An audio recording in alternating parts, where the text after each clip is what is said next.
కామారెడ్డి జిల్లా ఎల్లారెడ్డి మున్సిపాలిటీలో శుక్రవారం జరిగిన సర్వసభ్య సమావేశంలో నేలపై కూర్చుని నిరసన తెలిపిన టీఆర్ఎస్ మహిళా కౌన్సిలర్ గాదే విజయలక్ష్మి.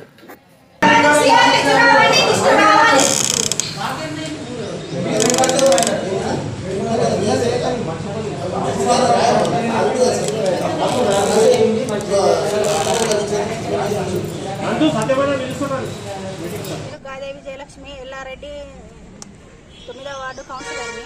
ఇంటి వరకు ఇచ్చిండ్రు, పార్కు చేసినాము, అందులో సగం అయింది. సగం అయిన తర్వాత ఇంకా పూర్తి చేయమని కమిషనర్ గారు చెప్పారు. చెప్పిన తర్వాత ఆ సగం కూడా పూర్తి చేసినాము. కమిషనర్ ఏఈ గారు వచ్చి చూశారు. ఏఈ గారు మళ్ళీ మరి మాకు సంతకం పెట్టిండు, మళ్ళీ కమిషనర్ కూడా పెట్టిండు, మళ్ళీ కమిషనర్ కూడా పెట్టినాడు. చైర్మన్ పెట్టమంటే పెట్టుతలేరు. వారం రోజుల నుంచి తిరిగినా కానీ సంతకం పెట్ట నీ ఇష్టం వచ్చినట్టు చేసుకోపో అని అంటున్నాడు. దానివల్ల నాకు